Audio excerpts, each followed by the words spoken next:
Hey guys, Scott here, and welcome to Operation Stypic Agent. It's like Operation Health for Rainbow Six Siege and all those games where they have a plan to make the game better. Except it's Stypic Agent because it's related to DBD. Haha. So I put a bunch of time into thinking about this stuff, and I don't know. I thought I'd share it because why not? I did it last year. Thought I'd do it again this year. I guess we'll start with killers, and then we'll go towards maps, and then finally like complete gameplay balance overhauls. And I don't really have much, background footage for this stuff because it's not really relevant to anything. But here's a game that I found in my folder. Watch it, it's fun. Let's start with the nurse. The nurse is notorious for being one of the, if not the hardest killer in the game to master. However, when you do master her, you pretty much can't lose anymore, which is kind of a problem. The real issue, though, is that even if you don't spend the time mastering her, you can just throw on an additional blink or range add-ons to make up for the lack of skill, and that's definitely something that puts a bad taste in survivors' mouths. Unarguable changes to nurse involve her multi-blink and range add-ons. Nurse should not ever be able to blink more than twice, no matter the add-ons.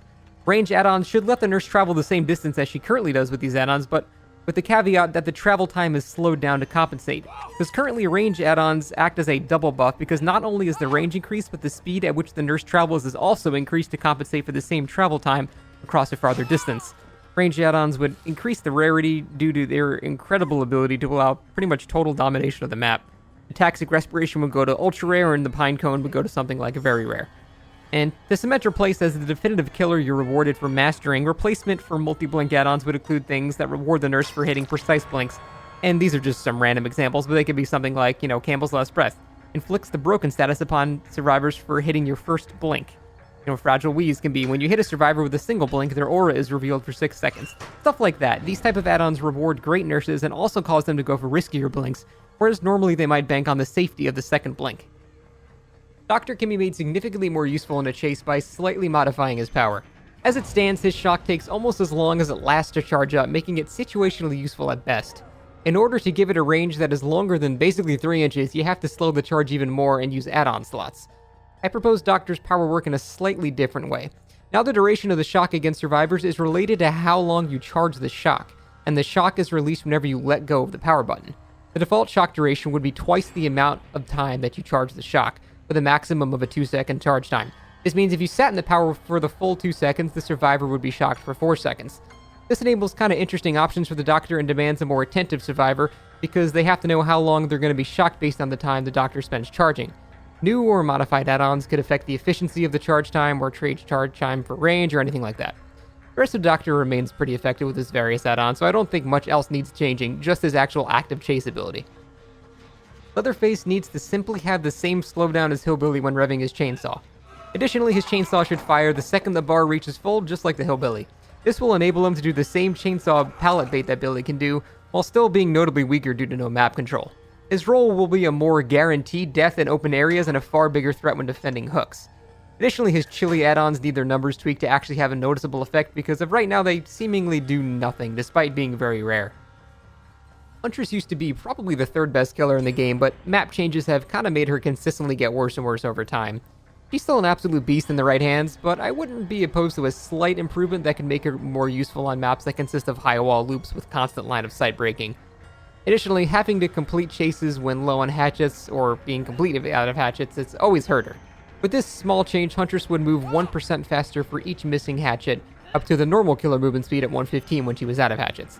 This would make her somewhat of a threat without hatchets, while also somewhat band-aiding her inability to do anything on a large majority of maps. Realism-wise, this also makes sense because she's carrying less and less stuff, so she would move a bit faster. Cloud is mostly in a decent, kind of average spot, but I would like to see some reward for directly hitting survivors with a bottle, as it can actually be kind of difficult to do so. Something like doubling the effect of the slow, or like removing the speed burst survivors get when hit while under the effects of a direct bottle hit, just something to make them more threatening in the open where most killers should be really effective. The pig's power is currently too luck-based to make her reliably decent at slowing the game down. Being able to take your trap off after searching a single box completely neuters her power, and getting bad luck till the 4th box makes survivors feel robbed and unlucky. I propose a bit more consistency to her traps in that you will never succeed in finding the key in the first box. Then afterwards, the current odds take place for the remaining 3.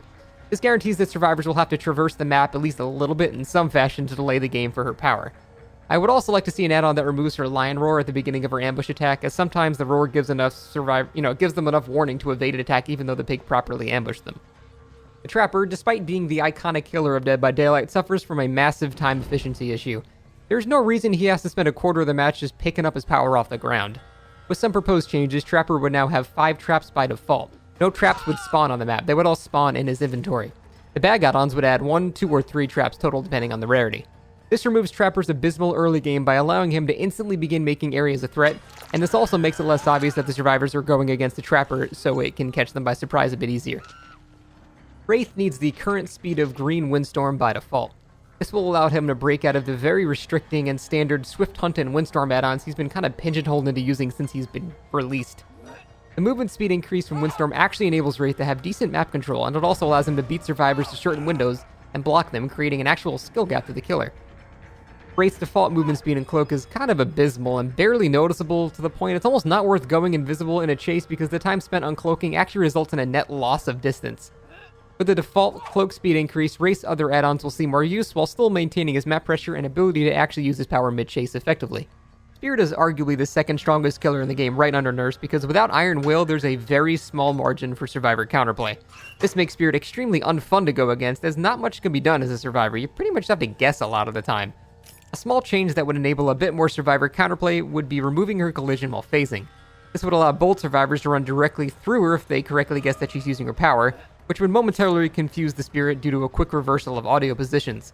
This would also make doubling backs and loops a bit safer because, the survivor's audio would very quickly change and they don't collide with the Spirit, so they wouldn't be instantly revealed and it gives them a bit better shot to trick her.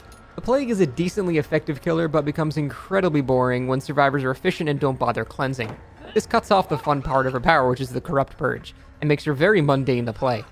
To incentivize survivors to cleanse and enable the Plague's true power, I propose that the vomiting effect survivors have while sick interrupts all their actions other than vaulting and pallet dropping. This will act as sort of like a random hex rune in the sense that survivors that choose to not heal will randomly have their generator progress halted, or their healing progress halted as they complete their sick animation. It won't be overpowering to the point that survivors are forced to heal, but they're slightly more incentivized to do so now. Additionally, they run the risk of alerting the killer to their presence if they get sick during an actual skill check, which they'll fail due to the interruption. While default Hillbilly is as close to overpowered as you can get while still being actually balanced, his add-ons can be a little ridiculous. Carburetor Tuning Guide needs to be his sole ultra-rare add-on, as it has pretty much no downsides. I would even suggest it be toned down a little for how much it does. Additionally, the cooldown reduction of things like Thompson Mix needs to be slightly nerfed. A vanilla Hillbilly isn't really much to complain about, but an insta-style Hillbilly is a little too much, I think. There are a couple of other tweaks to the killers like Ghostface and Legion I would like to see, but they're less simple than the changes I've suggested, so they kind of deserve their own topic in their own video, I think. That being said, let's move on to maps, which I'm going to do as quickly as possible.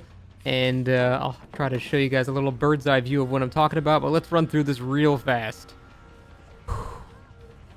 Toll Tower, fine. Groaning Storehouse. The God window should never be open. Ironworks of Misery. Add a doorway near the God window. Makes vaulting from the inside far less safe due to those boxes cutting it off. Still effective vaulting from the outside. Shelter Woods, it's fine. Suffocation Bit, it's okay. Azrael's Resting Place. Work on the RNG, rendering one side of the map completely barren with the other side full of pallets. Blood Lodge. Some central structure in the middle. As it stands, playing stealth killers on this map is torture because it's completely open. Gas Heaven, reduce the size or put different entryways into the massive card debris walls around the maps. Wretched Chop, only one of the 2 windows should be open, reducing the survivor strength in that central structure. Record Art is fine. Fractured Cowshed, only one of the 2 windows should be open, reducing the large survivor strength of the barn. Thompson House, make it impossible for jungle gyms to spawn adjacent to each other. If 2 jungle gyms should spawn together, make one at LLT wall instead. Let the fence loop only spawn on one side, not on up to 3 sides. Torment Creek, always block the God window in the central structure, it's way too strong. Rancid Avatar, always block the God window in the central structure. When the window spawns in the center of the long wall, Rotten Fields, reduce the size of the map entirely by pushing all the borders inward, it's far too big. Curtis Brent Asylum, reduce the safe pallets in the central structure from 4 to 2. Keep both windows open, but make openings on the second floor above the windows constant. With these openings, it's possible to actually counter these strong windows by predicting the survivor vault and going upstairs and dropping down. The survivor has equal counterplay by feinting the vault and staying in the building. Father Campbell's Chapel, it's okay. Haddonfield, delete like 6... You just fucking delete the whole map. Haddonfield sucks. Pale Rose, it's fine. Grim Pantry, always block the God window in the main structure or add a doorway nearby so the killer can maintain a chase. As it stands, you can make this an infinite versus killers like the Huntress, which is kind of ridiculous. Larry's no simple really fix for this map. Adding an open area like a cafeteria or something would drastically improve the gameplay. Some better indicator of where generators are would be nice for the survivor side. Mother's Dwelling, shrink the map size. It's way too big, considering it's the Huntress' map. She has the worst map control in the game. Doesn't make any sense. Temple of Purgation, reduce the number of connected tiles and reduce the amount of very long, safe loop tiles that can spawn on adjacent sides of the main structure. Also make it smaller. Eating a meat plant, reduce half the safe pallets and make them less safe. Pretty much every single pallet on the game is chase ending due to the fact that they must be kicked no matter what. Invoker's Estate, less clutter everywhere. It's a nightmare to find players that don't want to be found on this map. You can do with an overall shrinking of the map as well. And finally, Mount Ormond Resort needs to have way less connected tiles as it stands. Multiple jungle gyms can link together on the borders of the map, making them ridiculously strong for survivors. Additionally, the center building, a particular rotation of a killer vault through the counter tile can make it too strong. Also... Finally, this is a complete mechanic change. This is more of a drastic suggestion, and it kind of hugely changes the game, even though it's very simple, and it would take probably 30 seconds to implement, but I think this would be a good idea. So hear me out. There's always been talk of adding more objectives, and while that might actually be the better solution, it's far more complicated, and I'm trying to make these solutions as painfully simple as possible, right down to just simple number changing, in hopes they have, an actual better chance of being added. So here's my suggestion. Generators now take 100 seconds to complete instead of 80 seconds. On the flip side, survivors now take 30 additional seconds to reach the next hook stage. So 2 minutes from full to dead becomes 3 minutes. 400 total generator seconds becomes 500 total generator seconds. These changes slow the game down on both fronts, which places an emphasis on 3-hooking each survivor and removes emphasis on camping or patrolling until someone on a hook dies. This also creates a more exciting finale where the resources of the map are finally gone and the killer is at their strongest. Because as it stands right now, you might clear all the pallets on a map, but the game's over at that point. By slowing the game down on all fronts, survivors will have to learn to be more efficient and skillful with pallets, and killers will be less incentivized to camp and more incentivized to hook each survivor 3 times, creating more fun gameplay for both sides. Now, if a killer chooses to camp, they still can, but the survivors will now have a slight time advantage if the killer pressures nothing but the hook for 3 minutes. Because, 30 times 4 is 120 extra seconds, and 20 extra seconds on a generator times 5 gens is only 100, so it's 120 versus 100. This also unintentionally fixes the somewhat busted emblem system by making Gatekeeper easier to attain and making multiple hooks more rewarding, and it also enables more opportunities for altruism from survivors. Again, these are simple number changes that can be modified in 30 seconds. I tried to go for the simplest solution possible because it's the most likely to actually be added, and even if it didn't stick, I would be curious to see how the game actually changed with these very minor tweaks. Overall, though, that is a rough idea of what I think could make the game better. A lot of these things were very, very simple to fix. I tried to go as simple as possible and make them realistic. But yeah, I'm curious to what you guys think about it. I spent a decent amount of time thinking about this stuff. Yeah, let me know what you guys think, and thanks for watching. Take it easy.